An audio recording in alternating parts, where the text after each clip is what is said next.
Hey everyone. As you know, given the current social climate in our country, we decided to take a break from doing this show last week.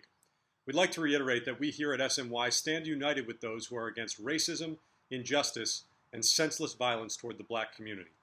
We'd also like you to know that we will be discussing those issues at length in a separate forum, especially with Dom, who would like to share his very personal experience with viewers. That's going to come soon, but given the light nature of this specific show, we will keep it fun here in catching up with the Cookie Club.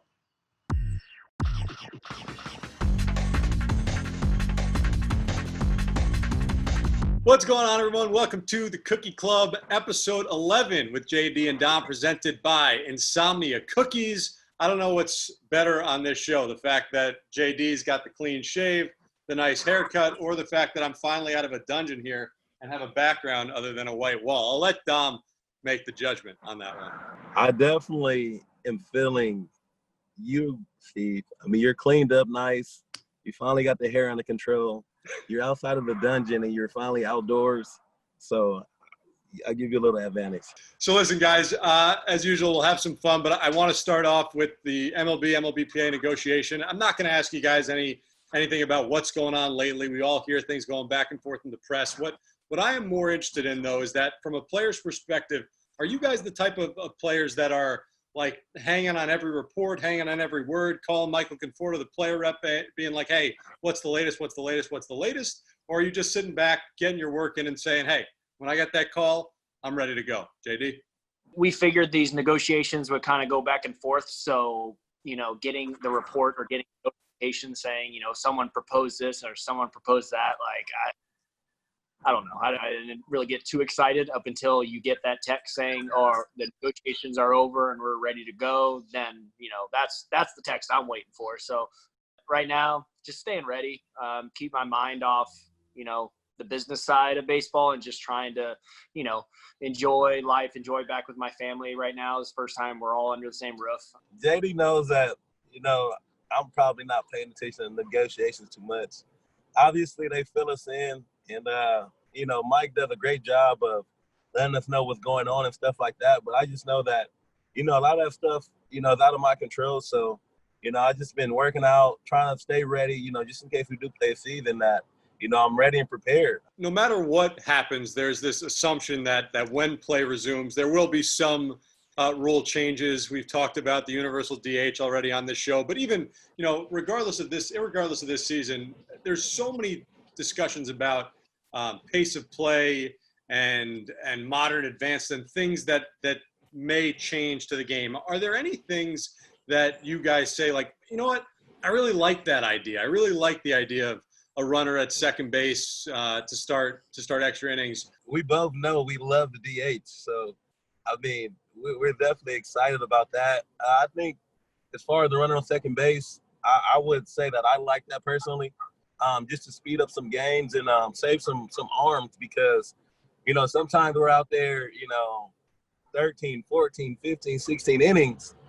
And, that's going to hurt us as a team for, 2 weeks down the road. Yeah, I kind of like the idea of the runner on second base. I think it would work out just for this season of having so many games so compacted in the schedule. It would kind of help us out for not having so much fatigue. I know for us, at least, we had, I don't know, Damo, how many extra inning games did we have? Probably a dozen. Yeah. Give or take, maybe less. Yeah. But it sucks, especially from going to a, extra inning game and then waking up for a day game. It's terrible. So for this, circumstance of, having or starting a runner on second due to this, what's going on, I'm all for it. Your MLB debuts, of course, you made them about a week apart. JD made it August 5th, 2017. Dom made it August 11th, 2017.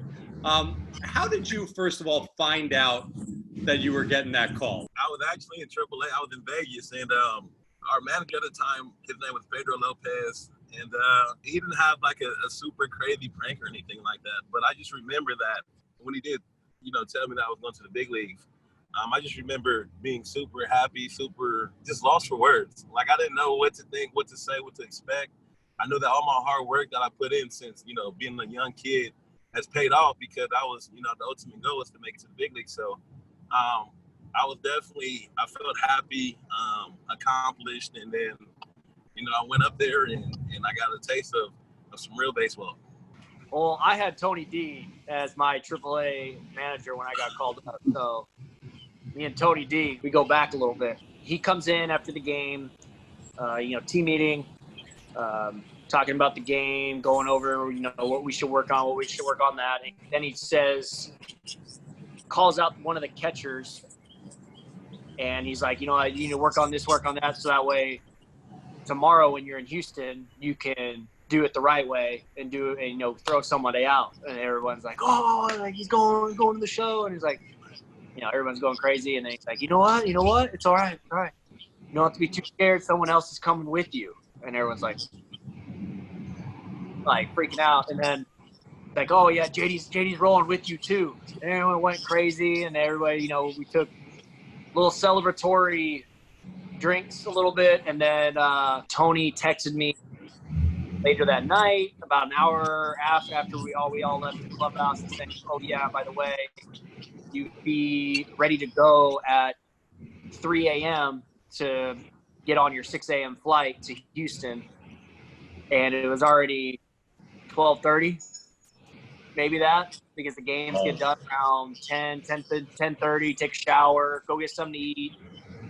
12:30, you're like, oh man, this is going to suck. So I made my debut with basically an hour of sleep, and I was scared. I was shaking.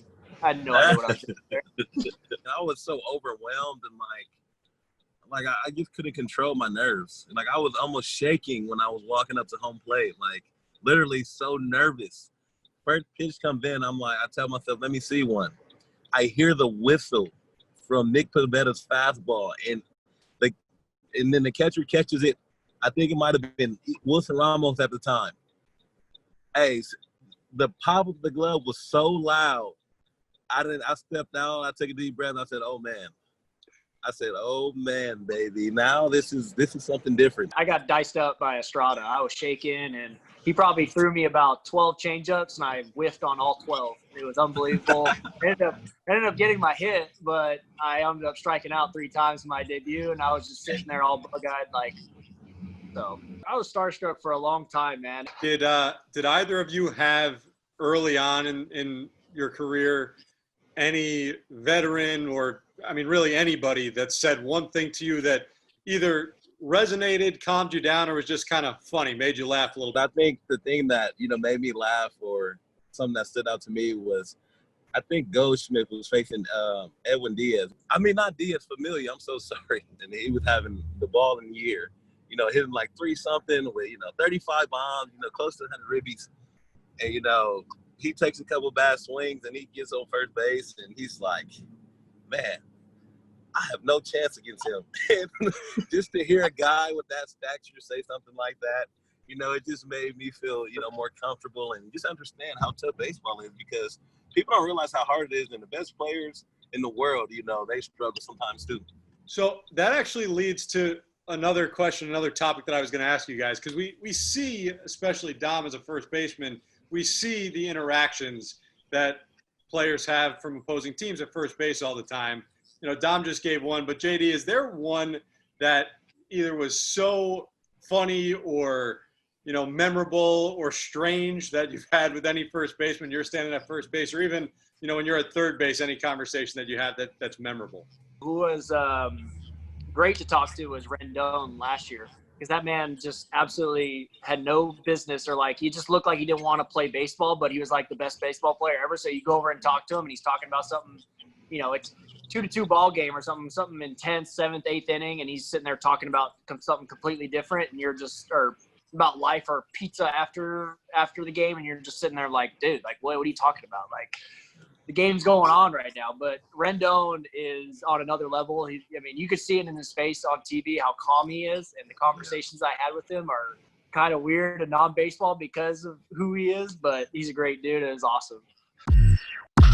You've seen that this is a different episode of the Cookie Club. This is an episode on the go. Dom Smith in the passenger seat, down the interstate. My phone overheated twice. And that's what I was going to say. His phone kept overheating. We Got that kept art- starting icon. and stopping because JD would be in the middle of something great. Phone would just cut out. So I want our editor, hopefully, to now edit a quick montage of all the ins and outs of Dom Smith. That's how we're going to end the show. Dom, you're muted again. I'm sorry, Steve. I'm just trying to Don't place worry. this camera, man. Dom? I think Dom's frozen. Hey, Hey! Hey. my phone overheated. We lost Dom. Unbelievable.